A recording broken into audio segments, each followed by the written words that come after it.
Nah ini Artinya masyarakat di akar rumput ini sebenarnya masih bisa diajak kerja sama gitu ya? masih, heeh, asalkan, Mhm. menemukan pemimpin yang tepat. Selama ini pemimpin kita ini nggak pernah pas gitu untuk membaca kekuatan rakyat kita ini. Sehingga Mhm. kalau, kita nanti ketemu presiden yang bisa membaca kekuatan rakyat kita, saya yakin kita bisa ngalahkan Korea, bisa ngalahkan Jepang. Nah, kalau kita berkaca kepada 3 pasang capres nih nanti, Mhm. kira-kira Abang sebagai kader NU gitu ya, ini akan condong ke mana sih? Salah satu pilihannya tadi, ada NU-nya nggak di pasangan itu. Ini tantangan di 2 calon presiden yang lain tuh Pak Prabowo sama ini harus mencari pasangan yang punya irisan Iya. dengan NU gitu. Katakanlah kelas A dari NU ini ada sekitar 30% saja dari 56%, itu sudah sangat besar, bisa Iya. menang itu presiden itu. Ya jual pikiran gitu. Karena ini nggak bisa dibayar pakai duit, nggak bisa ini. Mhm. Yang istilah saya NPWP tadi ya, NPWP tadi, nomor piro wani piro itu nomor nggak piro wani bisa. piro.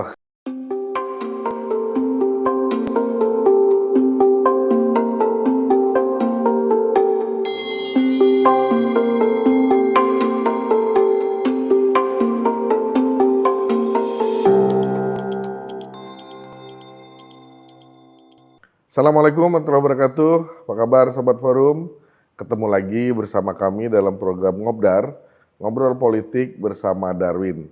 Nah, kali ini berbeda dengan biasanya. Kalau di episode sebelum-sebelumnya kami menghadirkan tamu atau narasumber dari tokoh politik, tapi kali ini kami menghadirkan tamu ataupun narasumber dari tokoh agama, yakni seorang tokoh Nahdlatul Ulama.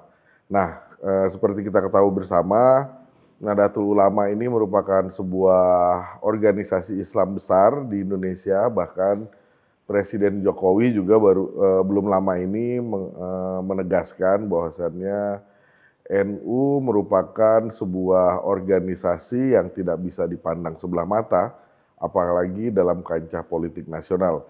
Nah, di tengah-tengah kami sudah hadir Abangda kami, Kiai Haji Adnan Anwar, sebagai salah satu tim kaderisasi Nahdlatul Ulama. Langsung aja kita menyapa. Ya, Assalamualaikum Bang. waalaikumsalam warahmatullahi wabarakatuh. Makasih Bang udah hadir Ya, di ya, tengah-tengah kami nih. ya, Gimana ya. Bang, lagi sibuk apa belakangan ini Bang? Ya, kita masih apa namanya, melakukan kaderisasi ya, Ya. tapi juga sedang membuat semacam ultimate goal untuk Hmm. apa namanya, pembelian pesawat N219 itu. Oh ya. Ya, sedang kita siapkan minggu depan ini di Lombok. Oh. Kita merancang itu supaya bahwa gerakan yang kita lakukan selama 12 tahun itu ada ujungnya gitu. Jadi Ah. ada keberhasilan di level community lah ya, di Iya, level iya, iya. masyarakat, bahwa masyarakat Indonesia masih sangat kuat ya secara ekonomi, masih sangat Iya. mandiri gitu. Itu message-nya itu aja sebetulnya, untuk Iya. memberikan kesan bahwa kita masih kuat lah, rakyat kita masih kuat ya, Iya, iya, belum iya. seperti yang dibayangkan hancur itu enggak bener lah kira-kira gitu.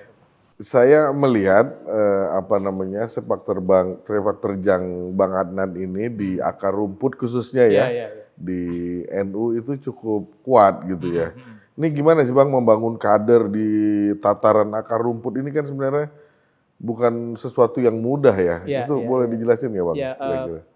sebetulnya memang sejak, zamannya periode Kiai Said Agil ya, itu tahun Mhm. 2012 itu kan ada amanat muktamar NU di Makassar itu, bahwa Mhm. sudah saatnya Nahdlatul Ulama itu, rakyatnya, simpul-simpulnya itu dididik gitu loh. Mhm. Kenapa? Karena NU ini kan organisasi yang dikumpulkan tapi tidak pernah dididik ini. Ah, Nah, ini kan oke. istilahnya gitu. Jadi organisasi yang hanya dikumpulkan saja tidak pernah dididik itu punya resiko nanti kena hantaman globalisasi gitu. Maka Mhm.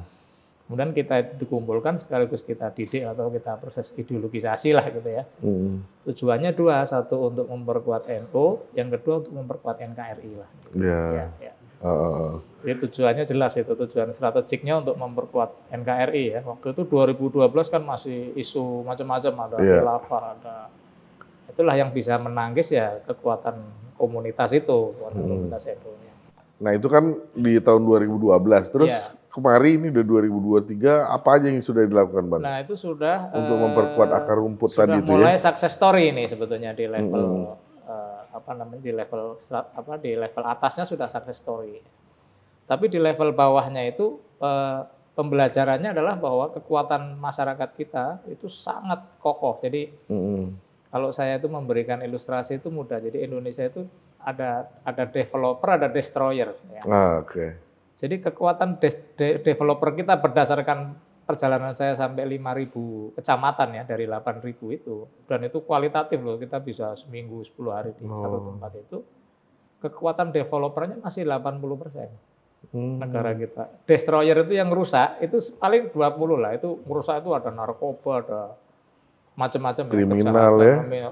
macam ya, berbagai macam praktek ilegal ya, itu sebetulnya kecil gitu, sebetulnya masih bisa ditangani dengan kekuatan rakyat kita yang punya asa, baranya masih sangat kuat lah untuk mengembangkan negara kita ini. Artinya masyarakat di akar rumput ini sebenarnya masih masih bisa diajak kerja sama gitu ya? Masih, asalkan menemukan pemimpin yang tepat gitu. Ya.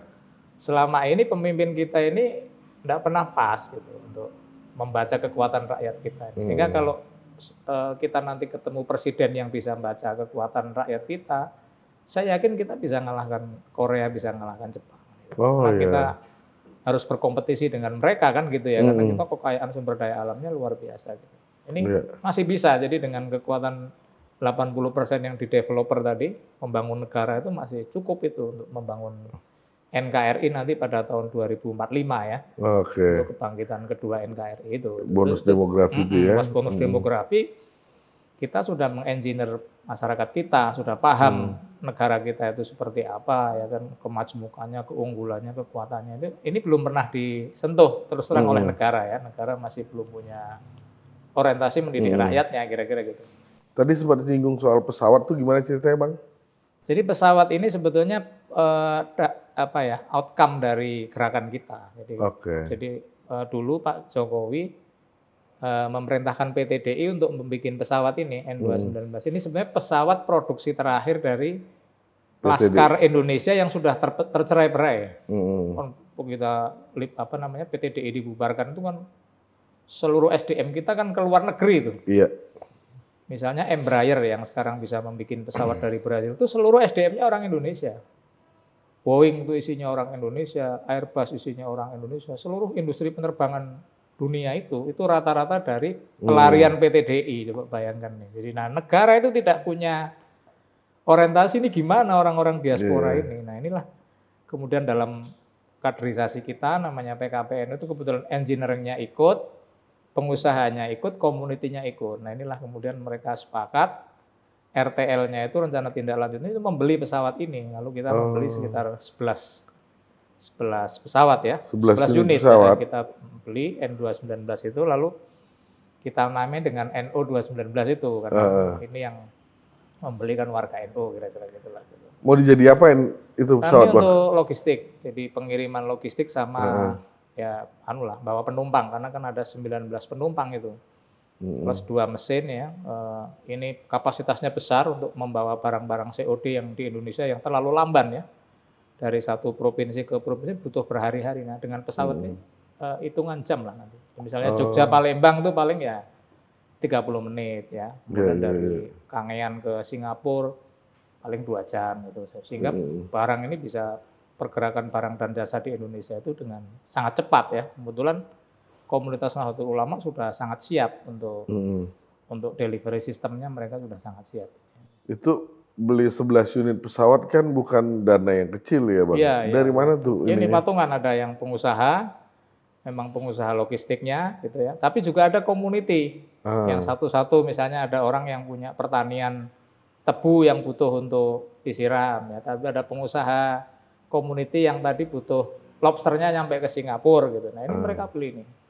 Lalu kita koordinir oleh tim kita ini, para instruktur kita membeli ke PT DI ini dengan kekuatan NU ini gitu. Dan cukup membanggakan lah. Gitu. Artinya beli pesawat ini patungan gitu ya? Iya, patungan bareng-bareng. Kan sekitar 1,2 triliun itu. Iya. Dengan 11 itu kan dengan harga sekitar 100 miliar kan itu ya.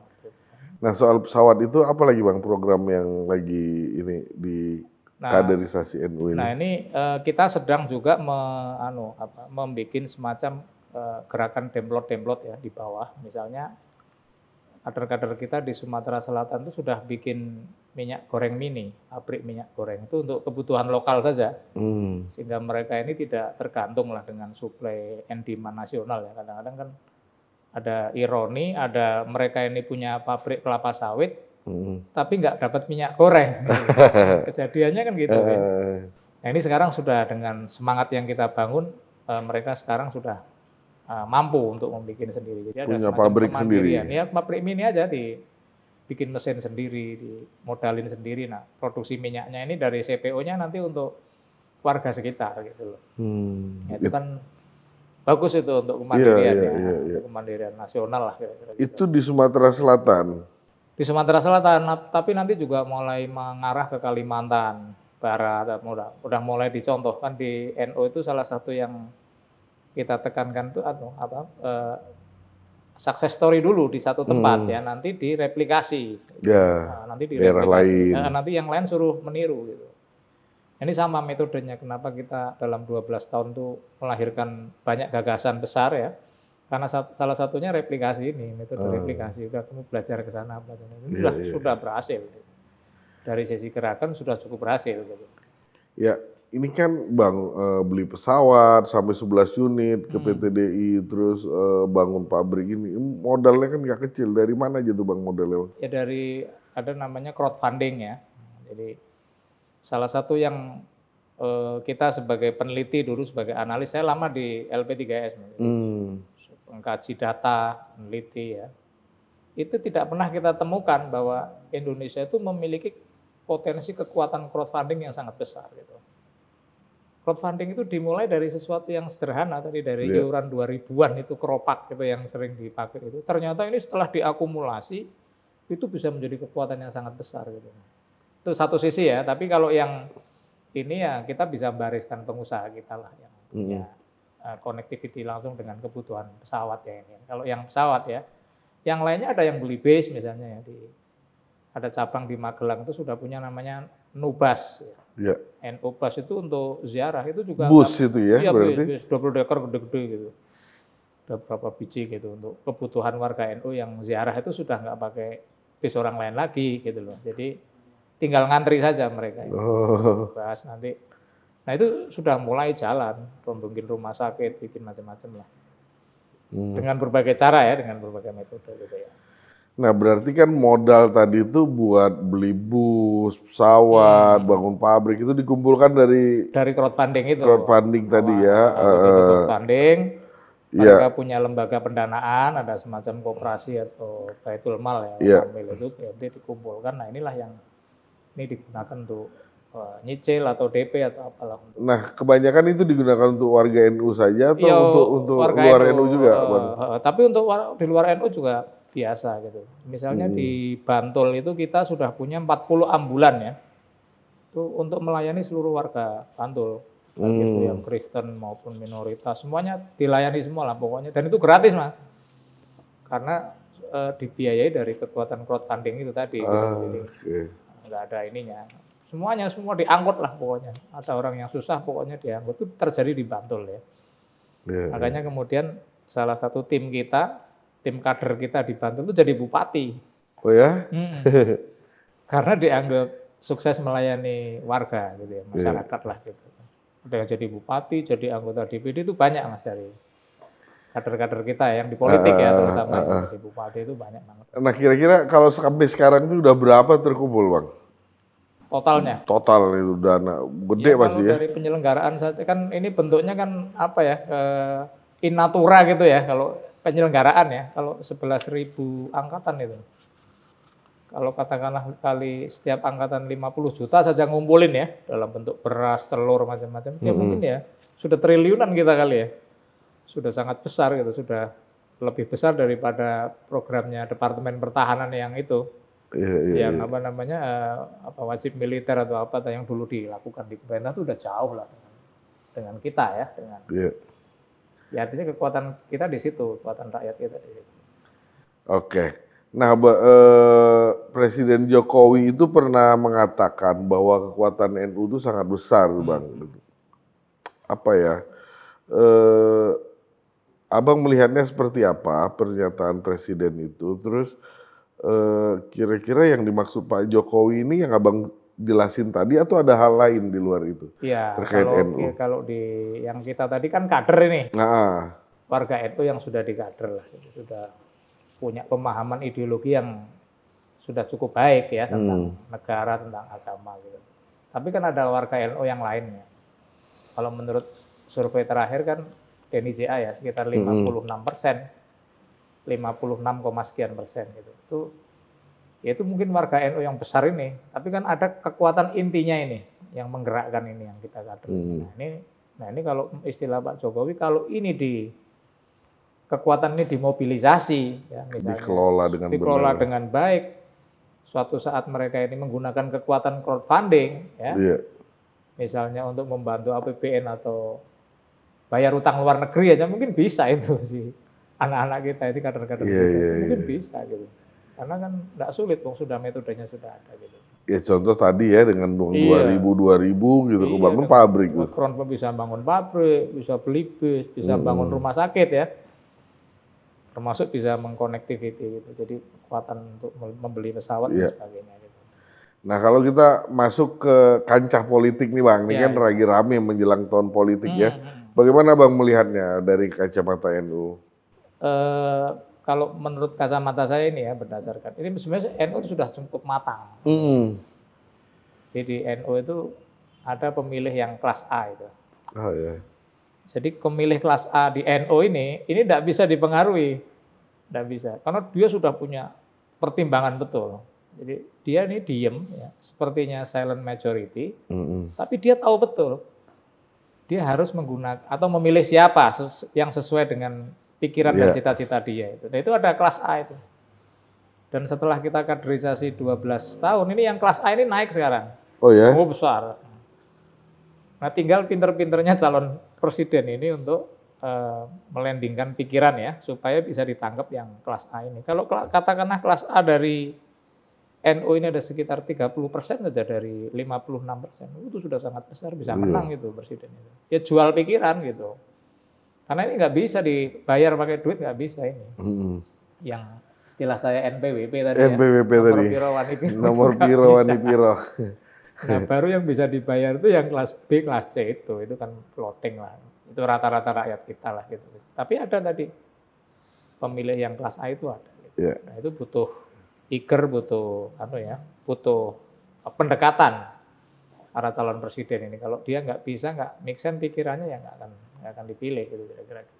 Nah baru-baru ini kita sama-sama tahu ada salah satu calon wakil presiden yang mendeklarasikan terus menyebutkan dia merupakan calon representasinya NU. Abang melihatnya seperti apa? Ya kalau itu tadi, kalau kelas A ini kan sudah bisa nilai ya, misalnya ini Caimin ya atau Gus Muhaimin, ini udah bisa nilai dia ini sanatnya, keturunannya siapa gitu ya, terus kontribusinya apa terhadap komunitas NU ya, terus terhadap kelembagaan NU seperti apa. Nah ini kalau ini bisa dikapitalisasi dengan baik, ini dapat yang kelas A ini.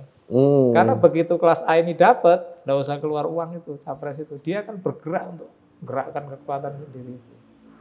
Tapi kampanyenya harus tepat gitu loh, tidak boleh keliru ya mendefinisikannya.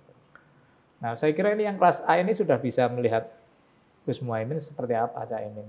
Tapi kalau kelas B, kelas C ini floating ini. Ini tergantung ya tadi.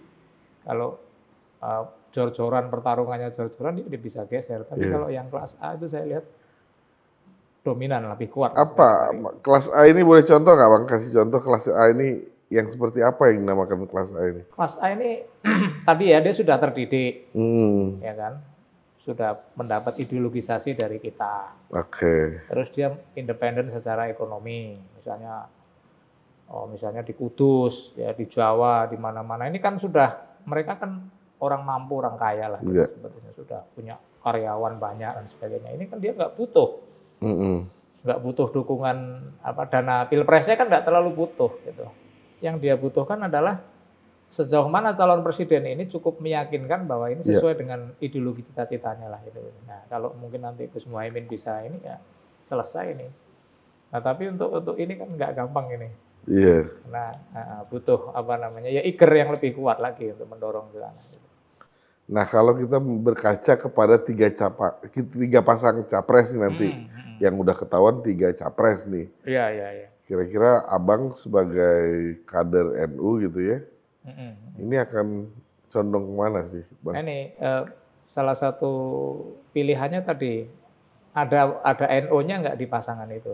Kalau kelas Oke. A ya, karena kan dia harus butuh kohesivitas ya, Mm-mm. butuh apa namanya, butuh keterhubungan gitu. Nah kalau nggak Mm-mm. ada kelas A-nya, nggak ada representasinya ini agak berat karena kan stakeholder ini kan macam-macam ya Iya. kebutuhannya ya. Ini tantangan di dua calon presiden yang lain tuh Pak Prabowo sama ini harus mencari pasangan yang punya irisan Iya. dengan NU gitu. Artinya kalau dari tiga calon presiden yang ada, Mm-mm. berarti ya yang punya bawa nama NU Caimin sejauh ini gitu Iya, ya, yang Bang? bisa untuk sementara ini yang bisa ya. Tapi nanti kita kan nggak ngerti siapa tahu Mm-mm. misalnya pasangannya Pak Prabowo siapa.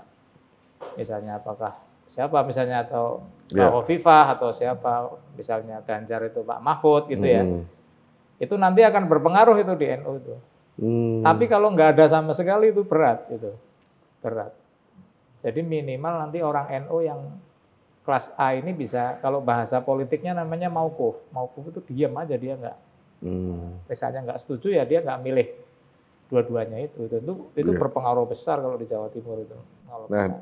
di pasangan Anies udah jelas-jelas calon wakil presidennya Caimin, Mm-mm. Muhaimin gitu ya. Mm-mm.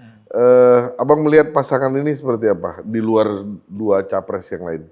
Ya pertama kalau kelebihannya ya kelebihan pasangan ini kan mereka kan aktivis ini ya Mm-mm. kan. Nah NU kan identik dengan aktivis ya. Jadi kalau pasangan ini bisa lolos itu artinya orang yang selama ini ngurusi organisasi itu punya harapan gitu bahwa Iya. suatu saat kalau kita ini ngurusi masyarakat, ngurusi organisasi mahasiswa macam-macam itu bisa ada ultimate goal-nya bisa jadi presiden gitu. Karena kalau Hmm. enggak muncul pasangan yang model begini, nanti yang jadi pengusaha semua. Jadi nanti nggak usah kamu ngurusin NU, ngurusin masyarakat percuma, nanti yang jadi misalnya oligarki misalnya kan, ya selesai. Mm-mm. Ya kan, tapi ini ada peluangnya di situ, Iya, ini iya, iya. kelebihannya di situ. Jadi orang kecil, orang yang berjuang di bawah macam-macam itu ada kanalisasinya lah gitu. Ini kelebihannya dari ini sebenarnya dari sisi situ aja ya, dua-duanya aktivis lah Iya. kira-kira gitu.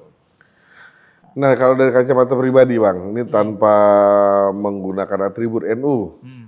dari tiga calon presiden yang ada, Abang lebih condong mana nih? Kita ingin melihat aninya ya, kan belum ditawar nih ininya. Iya. Gagasannya kan belum masih ini ya, masih kita lihatlah sampai nanti Oktober ya, kayak apa nanti Pendaftaran ya. pendaftaran kayak apa, platformnya kayak apa gitu ya tentang terutama platform tadi yang kayak kita sebut kayak Indonesia tadi membaca Indonesia Iya. 2045 itu ya. Kalau tiga ini lebih spesifik ya lebih bagus ya kita lihat ya. Tapi kalau kepentingan NU-nya kan ada tadi. Jadi kalau ada kader NU ya otomatis orang NU Mm-mm. akan banyak mendukung di situ gitu. Nah, kalau nggak ada tuh agak repot karena kita tidak punya addressing ya, alamatnya Iya. kemana ini untuk mengaspirasikan warga yang begitu besar itu di Indonesia gitu. Kira-kira gitu kan. Oke. Nah, kalau misalnya apa ya tadi Pak Prabowo misalnya gandeng Bu Khofifah Hmm. gitu ya, NU juga, atau Pak Ah, Mahfud MD juga NU iya kan iya. Bang ya. Hmm. Artinya ada kemungkinan suara NU akan Oh pecah, ya pasti terpecah. pecah. Heeh. Ada yang ke Caimin, ada yang Pasti ke pecah. itu Kalau gitu ya. ada tinggal pinter-pinternya ini ya masing-masing pasangan tadi ya Eh, menggait sebesar-besarnya sama membangun kohesivitas ya. Itu yang tantangan tidak mudah gitu. Artinya mm, kalau ini bisa pegang ya selesai sebetulnya. Tapi ya. kan nanti pertarungannya tuh akan merata itu nanti. Ya kekuatannya akan merata. Artinya sampai detik ini NU belum punya apa semacam kebijakan gitu suara harus kemana gitu Bang? Enggak lah Pilihan. kalau Belum ya. PPNU kan enggak ke sana ya. Itu kan Heeh. lebih diserahkan ke kematangan warganya itu ya. Iya, iya, iya, iya. Sama preferensinya siapa nanti. Heeh. Misalnya untuk yang ke Caimin misalnya kiai-kiai ya, pesantren-pesantren mana gitu. Nanti Mm. kan jaringan alumninya, ya kan, kemudian stakeholdernya itu nanti ke arah ke sana. Nah, kalau enggak ya repot kalau nggak punya itu. Itu kan kunci-kuncinya NU kan di situ ada referensi kiai atau pesantren besar lah misalnya. Itu nanti salah satu kelebihan yang sudah di Caimin punya itu tadi. Iya, Beliau udah jalan ini sekarang. Yang ini kan masih belum jelas. betul. Iya, iya. Nah, kalau dari sisi apa namanya partai politik itu Bang, NU lebih condong kemana ini? Kalau lihat ininya hari ini, kondisi perpolitikannya hari ini gitu Ya ya. kalau NU kan pasti ke PKB lah ya Ah, karena ah, punya partai kan. Dan di situ kan PKB ini salah satu kelebihannya kan menampung aspirasi warga NU. warga Nahdlatul Ulama dan kader. Mm-mm. Ini penting ini sekarang punya partai yang bisa menjadi aspirasi para kader Nahdlatul Ulama yang makin membesar nih kelas tengahnya Iya. ini. Nah, PKB kan mau nggak mau ini kendaraannya orang NU, aktivis-aktivis yang dari daerah, yang di PMII, yang di organisasi pesantren macam-macam kan bisa tertampung di sini untuk jadi bupati, jadi macam-macam. Iya. Nah ini ya apa namanya ini yang membuat nanti PKB agak besar karena ada dukungan dari kekuatan NU tadi. kekuatan Nahdlatul Ulama gitu. Yang lain-lain ini kan belum bisa belum bisa terbuka lah misalnya.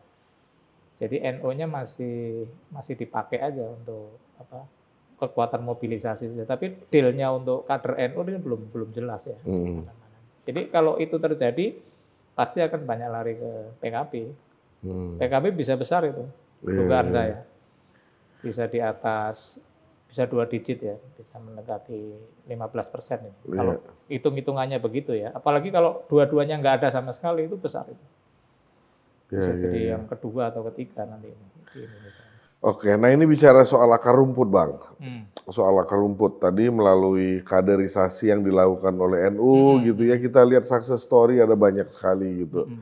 Kira-kira apa sih yang bisa Abang share gitu ya, agar calon-calon pemimpin kita, sekarang calon presiden kita gitu bisa melihat itu. Jadi bagaimana saya Bang? melihat gini, nah, jadi presiden kita, pemimpin kita tuh nggak ngerti rakyatnya. Nggak ngerti rakyatnya. Jadi ibarat baju itu strategi pembangunan nasionalnya itu nggak pas gitu. Antara baju dengan badan gitu. Ukurannya nggak pas gitu. Ini sudah 78 tahun loh kita merdeka ini. Masa indeks kompetisi kita kalah sama Vietnam, ya kan? Masa kita kalah sama Filipina, kalah sama Malaysia. Itu kan aneh. Indonesia yang punya historical panjang seperti ini kok penduduknya kok tidak terarah dengan jumlah penduduk yang penduduk terbesar nomor 4 atau nomor 5 di seluruh dunia ini. Kenapa kok hanya begini-begini saja? Padahal daya dukungnya ada semua gitu loh. Nah, maksud saya gitu. Nah, presiden ini harus mulai lihat rakyatnya dong di dalam milah. Ya bertanya kepada orang-orang yang paham gitu. Palingnya di akar rumput ya. Di akar rumput gitu loh. Kalau enggak suatu saat akan berat nanti karena berhadapan sama rakyatnya sendiri. Rakyatnya sudah punya cita-cita, sudah punya gagasan kemandirian, ininya nggak nyambung. Ya dia dengan pidato, dengan pikirannya sendiri. Ya pasti nanti suatu saat bayangan saya ada masyarakat yang tanpa presiden nanti itu jalan sendiri. Itu masyarakat autopilot itu. Gitu. Wah itu lebih kacau lagi gitu. Bisa. Jadi tidak bisa hanya dengan infrastruktur, nggak bisa. Belum tentu itu merupakan kebutuhan. Nah, mendidik rakyat ini yang saya belum punya gambaran dari ketiga pasangan ini. Kalau skemanya kayak apa, mengarahkan SDM kita mau kemana gitu ya. Jadi dari 3 pasangan itu yang udah beredar, Abang belum melihat ada satu pun yang mulai menyentuh akar rumput belum ya? Belum. Kampanyenya ya benar-benar ini loh untuk ke depan ini kalau saya jadi presiden, saya mau mengarahkan rakyat kita ke arah mana itu belum ada. Temanya masih umum semua gitu. Pendidikan kan masih terlalu umum. Rakyatnya itu mau diapakan? Iya kan? Korea Selatan sudah wamil. Ya kan? Singapura wamil. Semua negara-negara wajib militer semua sehingga karakter nation and karakter buildingnya kuat mereka ini dan siap dimobilisasi. Kalau suatu saat Korea Selatan diserang sama Korea Utara itu masyarakatnya sudah siap berperang. Gitu. Kita kan nggak pernah dididik, nggak pernah dilatih, nggak pernah diorientasikan gitu Mas. Ini yang pengalaman kita ya. Syukur jadi nanti program negara ya jauh lebih baik. Gitu. Jadi jangan curiga sama rakyatnya. jangan takut sama rakyat, kan masih ada bias orde baru itu. Jadi Iya. ada dalam pikiran pimpinan kita itu kalau bisa rakyat kita itu bodoh aja gitu loh. Bodoh terus gitu. Ya suatu saat pasti digulung, rakyatnya diam-diam sudah mulai pinter kok ngorganisir diri gitu. Udah mulai melek juga hari Melek ini. dan dia ya mengetawain pemimpinnya gitu loh. Jadi jangan kira mereka ini hanya dengan instrumen survei kepuasan tuh itu inilah itu menurut saya sih apa itu ya kepalsuan lah yang nggak sesuai dengan realitas gitu loh. Iya, iya, Di iya. bawahnya nggak begitu menurut pandangan kita gitu. Oke, Bang, kita sambil Iya, nikmati iya, iya, kopi iya, kita ini iya, dulu, Bang. iya, iya. Heeh.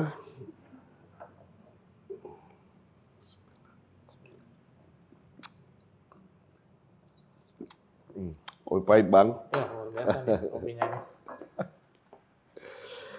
Oke, Bang, terakhir.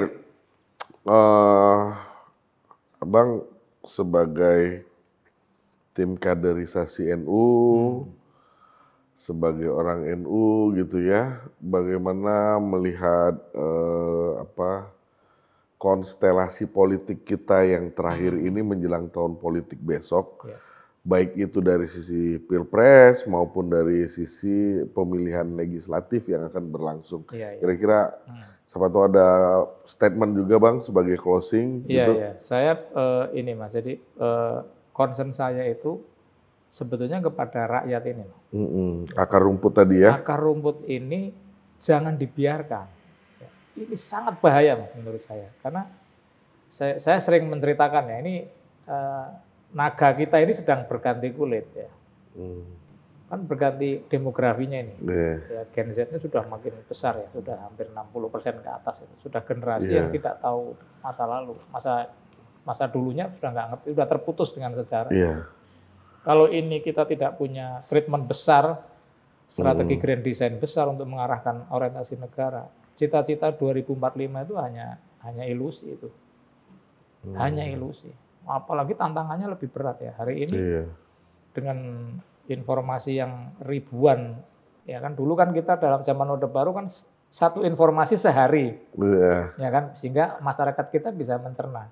Hari ini ribuan informasi masuk, tidak ada kemampuan untuk melakukan internalisasi itu, ya kan makanya perkara sedikit sekarang langsung dibantai, dibunuh, ya itu sudah indikasi Mas bahwa negara kita ini berbahaya sebetulnya dari sisi masyarakat. Yang saya takut tadi yang destroyer tadi ya, senggolan langsung dibunuh, ya kan. Walaupun cuma 20% tadi ya, iya, ada 80%. tapi kalau dibiarkan kan membesar ini. Iya. Narkoba yang sudah makin dalam bentuk yang macam-macam di sekolah, di lembaga pendidikan macam-macam. Belum nanti LGBT ya. Suguhan-suguhan seperti itu tidak ada counter strategi negara gitu saya lihat. Dan menjelang pemilu 2024 itu juga rata-rata partai-partai masih political as usual aja, biasa-biasa aja. Jadi kampanyenya tidak menggambarkan bahwa ini bahaya Indonesia itu, gitu loh. Nah kalau ini tidak 2024 ini tidak tertangani, saya nggak yakin tuh 2045 kita bisa smooth ya. Pada saat generasi antara ini, ya aktivis 89 itu sudah meninggal kan ini kan. Bisa nggak generasi berikutnya ini melanjuti negara ini gitu. Itu saya nggak yakin itu. Dan itu peringatan keras dari kita yang paham bawah gitu. Terserah ini yang destroyer 20% itu bisa menjadi 80%, yang developer bisa menjadi destroyer. Tinggal dibalik-balik, tinggal pemimpin kita gitu. Tinggal partai-partai kita.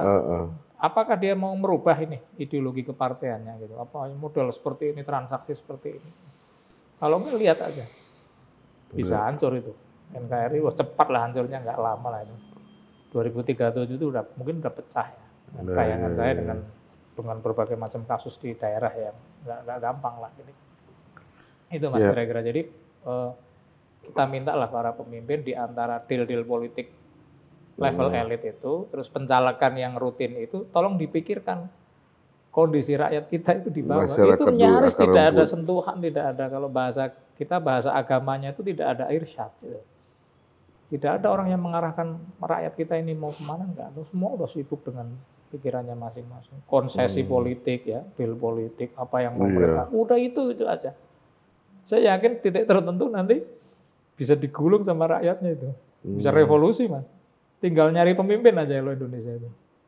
Revolusi pemimpin yang kuat pasti bisa terjadi beneran itu.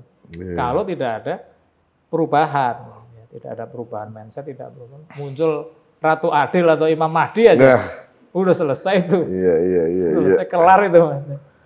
Ya Kira-kira apapun gitu. itu doa kita yang terbaik lah ya Ya, Bang ya. kita berdoa sih Artinya lancar semua lah sampai 2045. semua berjalan lancar Iya, dan iya. siapapun nanti yang terpilih semoga amanah Iya, dan iya. seperti yang Abang bilang tadi Hmm. tidak melupakan begitu saja masyarakat kita di Kita akar benar. rumput. Bang Adnan, terima kasih banyak udah mau berbagi, sharing gitu ya cerita dengan kami. Semoga Sobat Forum yang menyaksikan tayangan ini membawa manfaat ya. Ya, Bang. terima kasih. Makasih Bang. Terima kasih. Ya. Oke Sobat Forum dimanapun Anda berada, itu tadi obrolan kami dengan Kiai Haji Adnan Anwar selaku tim kaderisasi dari Nahdlatul Ulama. Seperti biasa, tinggalkan komen, kritik, atau masukan terkait episode-episode kami yang akan datang. Terima kasih, sampai jumpa. Assalamualaikum warahmatullahi wabarakatuh. Waalaikumsalam.